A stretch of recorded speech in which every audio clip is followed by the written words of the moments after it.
Bonjour à tous, bienvenue sur la chaîne de Plancton Curieux. J'espère que vous allez bien. Aujourd'hui, on va parler du portefeuille crypto et en particulier de Stacks.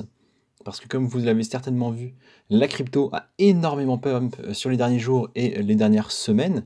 Si vous avez suivi, vous savez qu'on en a acheté au début du portefeuille, donc il y a un peu plus de 2 semaines maintenant. Donc ce que je vous propose, c'est qu'on aille voir ensemble comment ça se passe, et je vous donne l'information tout de suite.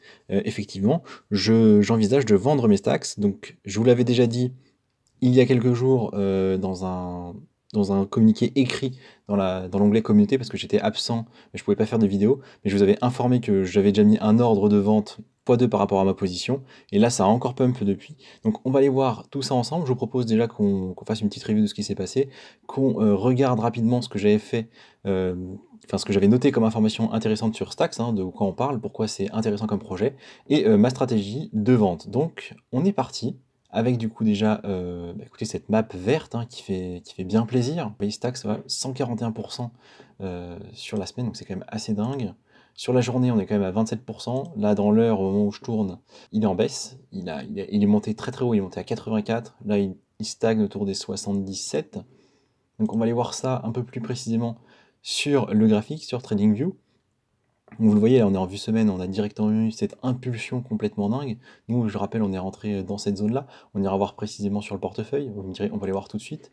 Donc, vous avez ici le portefeuille, et vous le voyez, je suis rentré à 0,27. J'ai acheté précisément 370 tokens de Stacks. Du coup, si je reviens sur TradingView, vous le voyez, on est rentré ici, donc un bon point d'entrée, et on a pris du coup déjà presque x3. Donc je vous l'avais dit, j'ai mis un ordre de vente automatique autour de 54,8. Il n'a pas retouché a priori, donc c'est cool, c'est-à-dire qu'on est toujours dedans, et on va essayer de profiter toujours de cette hausse si on passe la barre des x3. Donc pour nous, ça fait 27 x3, donc on est à 81. Si on arrive à stabiliser bien au-dessus de 80, hein, pas juste un pump comme ça, on va aller voir en daily. On va même aller voir en 1 heure en fait, hein, parce que c'est allé très très vite. Voilà. Donc si on arrive à stabiliser un peu au-dessus de 80, là aussi, on peut tourner autour de 84-88 pendant plusieurs heures, moi je mettrais un ordre autour de 80-81 qui me ferait vendre la moitié de ma position pour du coup avoir déjà une belle prise de bénéfice. Donc j'attends de voir comment il va réagir là, sachant qu'on va quand même avoir une soirée assez mouvementée avec les minutes de la Fed, donc tout peut arriver.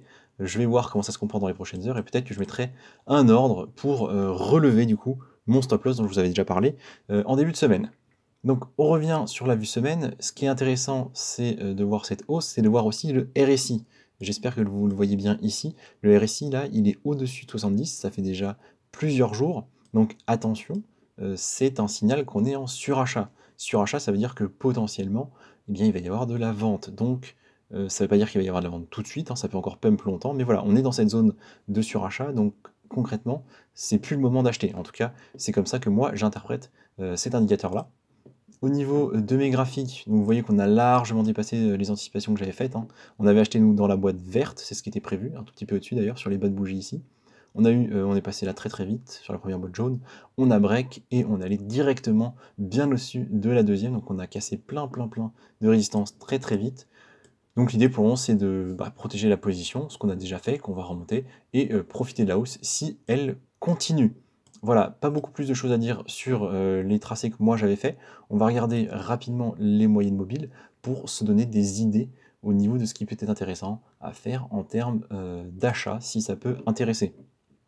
Pour ça, je vous propose de repasser du coup en daily, parce qu'en weekly, on est un petit peu trop de vue long terme. Là, on va potentiellement racheter si on rejoint la moyenne mobile 20 jours.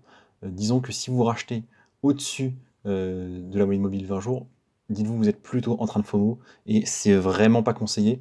Donc vous le voyez, on est très très loin. La 20 jours, elle est à 42.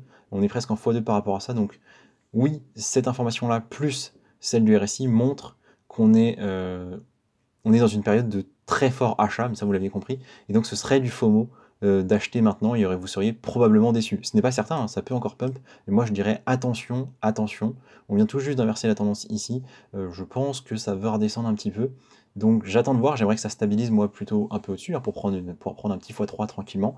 Voilà. graphiquement, c'est ce que je voulais vous dire. Je vous propose qu'on aille voir pourquoi est-ce que Stacks c'est sympa. Donc ça, c'est juste la conclusion que moi j'avais fait sur le projet. Je vous rappelle, Stacks, ça travaille avec Bitcoin. En fait, l'idée, c'est de permettre une amélioration de Bitcoin et en fait de créer des smart contracts sur Bitcoin. Donc c'est vraiment, vraiment bien. Et là, ça marche bien parce qu'il y a eu toute la vague des NFT ordinaux qui permettent de créer en fait des NFT sur Bitcoin, d'envoyer des NFT sur Bitcoin. Donc évidemment, Stacks profite un petit peu de cet engouement-là. Pour rappel, on est sur du langage en Clarity comme Algorand. Si vous voulez ces informations précisément, je vous invite à aller voir la vidéo que j'avais faite. Intéressant, c'est de noter qu'on avait presque 75% de token émis, donc c'est pas mal, hein, c'était un bon projet. On avait raison de l'avoir pris a priori. Et donc, dans la conclusion, je disais qu'apparemment c'est certifié par la SEC, donc c'est bien. Ça veut dire qu'on ne devrait pas avoir trop de problèmes au niveau de la régulation. Ça reste à prouver, mais en théorie, on est pas mal. Il y avait déjà un beau développement, hein, plus de 500 applications.